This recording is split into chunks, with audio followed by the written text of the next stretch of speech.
سلامونه ټولو خویندرونو ته ښاد و آباد اوسئ بریا مو په برخه شه د دنیا او د آخرت قدرمنو دغه انسان چې موږ تاسې خدای پاک انسانان پیدا کړي وو دا یو لوی شرف یو لوی نعمت یو لویه ډالۍ ده د خدای پاک لخوا نه دغه چې موږ او تاسې انسانان جوړ کړلو راویلېږلو دې نړۍ ته بیا خدای پاک موږ او تاسې ته یو دنده راکړه کار یې راکړه چې موږ او تاسې به څه کوو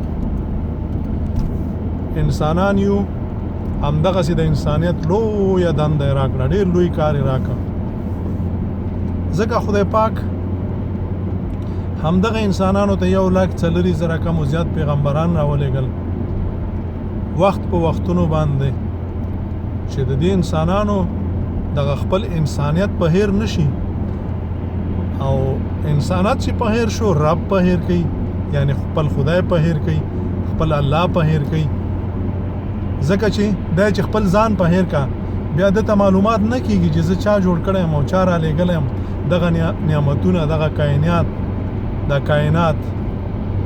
دغه کورنۍ د مور و پلار خویندرونه د نعمتونه د څښل خوړل دا څه چې خوندونه دي دا چا را کړي دي دا بیا په هیر کې دا بیا وایي چې داسې چټي را پیدا شوي دي عزیزانو هر څومره چې موږ او تاسې شکر د دې وکړو او شکر دا نه دی لکه نن سبا چې موږ او تاسې اورو چې تاسو په ژبې باندې سبحان الله الحمدلله الله اکبر تاسې باور وکئ زما د داسې خلکو سره خدای پاک انسانان ازموینه ورناخلي امتحان ورناخلي زما د داسې خلکو سره معاملې وشوې چې 4 ساعته دوی په ذکر اخته وي ته باور وکړه چې سترګې د ټس وکړه چې د خپلې 2 روپۍ نه تېر نه شي د الله شکر دا نه دی الله مه تېر باسئ چې په خولې باندې سبحان الله 80 کاله سبحان الله الحمدلله لیکن د سبحان الله او د الحمدلله په معنا پوه نه شوې او نه د الله شکر ادا کړه د الله د مخلوق سره د الله په څیر معامله ونه کړه یو زانی یو شرابي یو قاتل یو بڑی اخیستونکی یو غاصب تر 90 کالو پورې خدای پاک هغه ته هر څه ورکوي یو کافر چې د خدای ذات نه مني خدای پاک هغه ته هر څه ورکوي او موږ او تاسې د 1 روپۍ په معاملې کې د هغه نه اسلام قبلول غواړو په خپله خو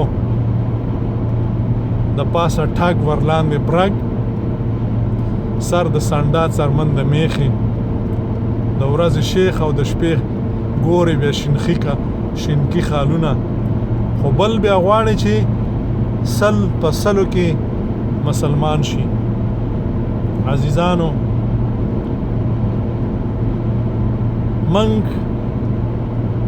انسانان یو او که منګ او تاسې صحیح انسانان سو پورا انسانان شو نو مسلمان خلاصه کې چې مؤمنان بشو او دا بالا کیږو چې منګ او تاسې په رښتینې شو تاسې باور وکئ زمونږ او ستاسو واړه ماشومان هم په دې باندې پوهېږي زمونږ او ستاسو هغه ګناهګاره طبقه چې هغه یو وخت مونځ تر اوسه یې نه دی کړی شرابونه څکي شراب خو فکر نه کوم چې څوک به وڅکي خو چرس کی نسوار خوري او حرام خوري د خپل رور ویني خوري د خپل کورنۍ حیات سپک ګوري د خپل رور غوښې خوري د خپل ترزوی غوښې خوري د خپل رور د ترزوی د خولې نه کپ را کش کوي دغه درته وایم دا خو په موږ کې شته که نه نو که چېرته موږ او تاسو په رښتیا وشو راځئ چې په رښتیا وشو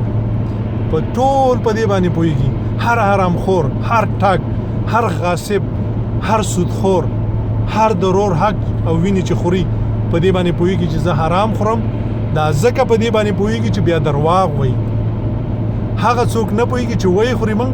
موږ د کفارو په هیوادونو کې ډېر څه زده کړل.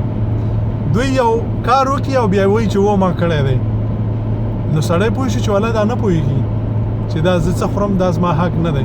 لیکن زمونږ خلک یې خوري، 5 وخته مونځ کوي، پردی حق خوري او بیا درواغ وایي چې ما نه دی خوړلی. د پردي په حق منکرېږي او بیا وایي چې نه ما هېڅ نشته. د چا په قرض منکرېږي، د چا په خو پرېږده چې ښې کړي، هغه په قرض یې منکرېږي. او قرض و منکر څه چې سرداری پور او مرداری نور غواړي. نو د دې نه معلومیږي چې دا پوهېږي. نو ته د ده نه بیا څه توقع ساتي د اسلام او د انسانیت؟ دی انسان نه دی، څنګه به مسلمان شي؟ غویا خو نه مسلمانېږي، سپی خو نه مسلمانېږي. لیکن موږ او تاسې نه بهتر دی د هغه ټاګانو نه، د هغه غاصبونو نه چې پردی حق خوري. عزیزانو راځئ چې په رښتیا وشو او رښتیني انسانان شو، رښتینی مسلمانان شو. دنیا هم زمونږ، آخرت هم زمونږ. دا ما چې وویل چې انسانیت چې خدای پاک په موږ او تاسې باندې پیرزوینه کړې ده، چې انسانان پیدا کړي وو، یو لویه پیرزوینه ده.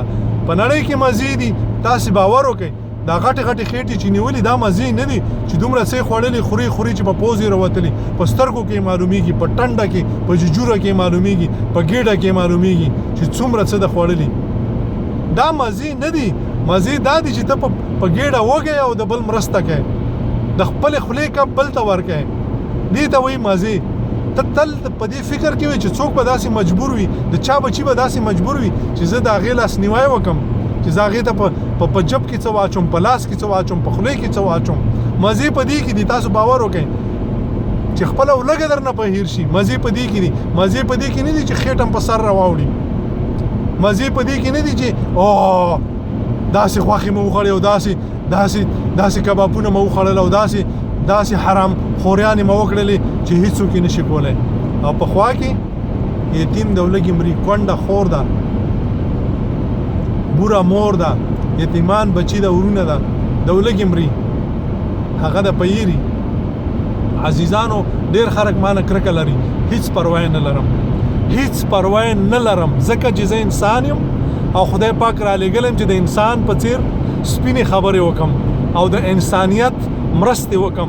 په دې کې زه د چا پروا نه لرم، که هغه زما پلار وي، که زما رور وي، که زما زوی، که زما خپلي، که زما خپلوان وي. او چې په حق یې زه غلام یم، زه خدمتګار یم، زما ځان دی، زما د زړه سر دی، تر مرګه به یې تر خوا ولاړ یم. دا خبره مو په هیر نشي. نو انسانیت خدای را کړی دی، ژوند خدای را کړی دی، ژوند ښکلی دی. انسان لقد خلقنا الانسان فی احسن تقویم. د خپلو ملایانو سره کښېنئ، د دې معنا ورنه پوښتنه وکئ، ځانونه به پوه کئ. خدای پاک موږ او تاسې انسانان را لېږلي وو. د انسانیت قدر مو وکئ، د انسانیت سره مو لوبې مه کوئ، د ژوند سره مو لوبې مه کوئ، د خدای سره مو ټګي مه کوئ، د خپل ځان سره مو خیانت مه کوئ. الله مو ښاد و آباد لره. نه غواړم چې خبرې اوږدې شي. د مولانو سره کښېنئ، ښې خبرې ترې واورئ، عمل ورباندې وکئ. هغه چې کوم بد کوي هغه تاسو مه کوئ، هغه چې درته وایي هغه وکئ. السلام علیکم ورحمة الله وبرکاته.